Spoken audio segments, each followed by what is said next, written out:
ఈ రోజు ఎపిసోడ్ లో ఏం జరగబోతుందో తెలుసుకుందాం. పంచమి నాగేశ్వరి నుంచి, కరాళి నుంచి తన పిల్లలను ఎలా కాపాడుకోగలదు? నాగేశ్వరి అయితే పంచమితో చెప్తుంది కదా, నీ పిల్లల్ని నువ్వు కాపాడుకోలేవు పంచమి, నీ చేయి దాటిపోయింది. ఇక ఆ అమ్మవారి దయ నా మీద ఉన్నంత వరకు నీ పిల్లల్ని నువ్వు రక్షించుకోలేవు. ఆ పిల్లల్ని నాగలోకం తీసుకెళ్లిపోవడం ఖాయం. ప్రతి పౌర్ణమికి ఆ పిల్లల్లో నాగ లక్షణాలు బయటపడతాయి. అప్పుడు నేను ఆ పిల్లల్ని కనుక్కొని ఆ పిల్లల్ని నాగలోకం తీసుకెళ్లిపోతాను. దాన్ని మాత్రం నువ్వు ఆపలేవు పంచమి అని చెప్పడంతో నాగేశ్వరితో పంచమి కూడా ఇలా అంటుంది, అలా జరగనివ్వను. నా ప్రాణాలు అడ్డు పెట్టైనా సరే నా పిల్లల్ని ఎలా కాపాడుకోవాలో నాకు తెలుసు.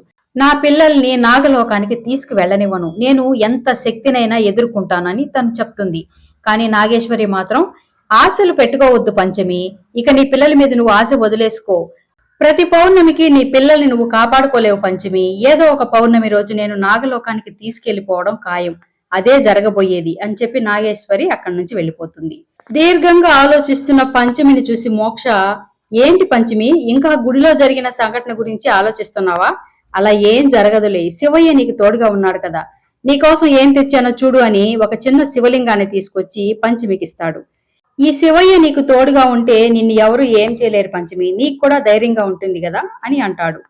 ఆ మహాశక్తి మన శత్రువులకు సహాయం చేస్తే మనం ఏం చేయలేం మోక్షబాబు అని పంచమి అనడంతో, ఆ మహాశక్తి కూడా శివయ్యలో సగభాగమే కదా, శివుడిలో సగభాగమైన శక్తి శివుణ్ణి కాదని ఏం చేస్తుంది పంచమి, ఇవన్నీ మర్చిపోయి మన పిల్లల గురించి ఆలోచించు అని చెప్పి మోక్ష అక్కడి నుంచి వెళ్ళిపోతాడు.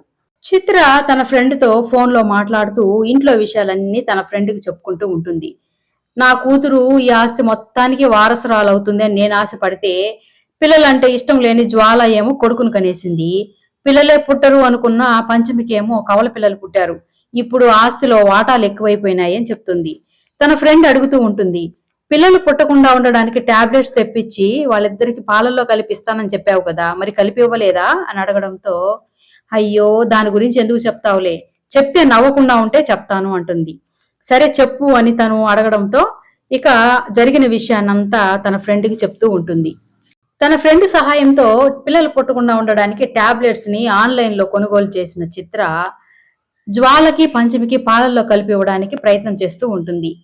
అంతలో వైదేహి ఫారెన్ నుంచి ఎనర్జీ పౌడర్ని తెప్పించి పంచమిని జ్వాలని పిలిచి, ఈ పౌడర్ ని పాలల్లో కలుపుకొని తాగితే పుట్టే బిడ్డ ఆరోగ్యంగా పుడుతుంది, మీరు తప్పకుండా ప్రతిరోజు ఈ పౌడర్ ని పాలల్లో కలుపుకొని తాగండి అని చెప్పి చిత్రని పాలు తీసుకురమ్మంటుంది.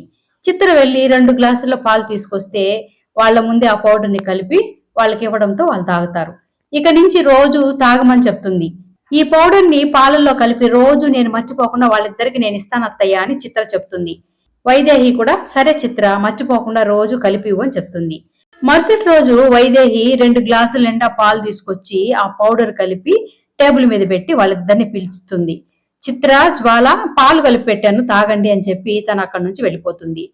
వైదేహి అటు వెళ్ళిపోగానే చిత్ర టాబ్లెట్స్ బాటిల్ ఎత్తుకొచ్చి ఆ పాలల్లో టాబ్లెట్స్ వేయిపోతా ఉంటది. అంత లోపల అక్కడే ఉన్న నాగేశ్వరిని చూసి భయపడిపోయి టాబ్లెట్స్ ని బాటిల్ ని అక్కడే పడేసి తను పరిగెత్తుకుంటా వెళ్లి గోడ చాటుగా నిలబడుకొని ఇలా అనుకుంటూ ఉంటుంది, డౌట్ లేదు, ఇది ఖచ్చితంగా పంచమికి కాపలగా ఉన్న పామే, ఆ రోజు మనతో మాట్లాడింది కూడా ఈ పామే, అంటే ఇది ఇంకా ఇంట్లోనే ఉందన్నమాట ఈ పాము అని అనుకుంటూ ఉంటుంది.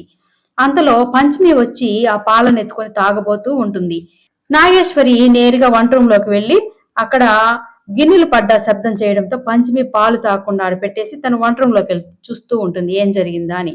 అంతలో జ్వాల వచ్చి తన గ్లాసు పాలు ఎత్తుకునేసి పక్కనే ఉన్న టాబ్లెట్స్ బాటిల్ చూసి ఆ బాటిల్ పంచమినే పెట్టింది, తన కడుపు పోగొట్టడానికి పంచమి పనే ఇది అని గోల చేస్తా ఉంటుంది. ఇంట్లో వాళ్ళందరూ చేస్తారు. పంచమి అయితే నాకేం తెలీదు, నా కడుపులో బిడ్డ మీద ఒట్టేసి చెప్తున్నాను, నాకేం తెలియదు అని తను మాత్రం చెప్తూ ఉంటుంది. మీకంత నమ్మకం కుదరకపోతే నేను తాగుతాను ఆ పాలను ఎత్తుకొని తాగబోతూ ఉంటే వైదేహి వారిస్తుంది. అసలు పాల సంగతి పక్కన పెడితే ఈ టాబ్లెట్స్ బాటిల్ ఇక్కడికి ఎలా వచ్చింది నాకు తెలియాలని అంటూ ఉంటుంది. అది చిత్ర పని అని చిత్ర భర్తకు తెలుసు కాబట్టి ఇంకా ఆ నేరాన్ని చిత్ర భర్త తన మీద వేసుకుంటాడు. ఆ బాటిల్ నేనే పెట్టాను పెద్దమ్మ, మా ఫ్రెండ్ కోసం తెప్పించి ఫోన్లో మాట్లాడుతూ మర్చిపోయి ఆడ పెట్టాను, క్షమించండి అని అడుగుతాడు. ఇంట్లో వాళ్ళైతే నువ్వు చేసిన పని వల్ల చూడు అనవసరంగా గొడవలు జరగబోయాయి, సరేలే ఇంక ఈ విషయం అందరూ మర్చిపోండి అని చెప్తారు. కింద చూస్తే ఒక టాబ్లెట్ పడిపోయి ఉండడం చూసిన చిత్ర, అమ్మయ్య అంటే పాలల్లో పడలేదన్నమాట టాబ్లెట్ అనుకుని ధైర్యంగా మీకు కావాలంటే నేనే తాగుతాను చూడండి పాలు అని అందరి ముందు 2 గ్లాసుల పాలు తాగేస్తుంది. తాగి ఇంక పడిపోతది. వాళ్ళు డాక్టర్ని పిలిపిస్తే ఫుడ్ పాయిజన్ అయిందని చెప్తారు. తర్వాత చిత్రభర్త చిత్రని తిడతాడు. ఒకరికి కీడు చేయాలనుకుంటే ఆ కీడు నీకే జరిగింది చూసావా, ఇకనైనా బుద్ధి తెచ్చుకో అని చెప్తాడు. ఇది జరిగింది, అందుకే నేను ఆ రోజు పాలల్లో టాబ్లెట్స్ కలపలేకపోయాను. కాబట్టే వాళ్ళ పిల్లల్ని కనేసి ఇప్పుడు ఆస్తిలో వాటాకు వచ్చి కూర్చొని ఉండారని తన ఫ్రెండ్కి తన బాధ అంతా చెప్పుకుంటూ ఉంటుంది చిత్ర.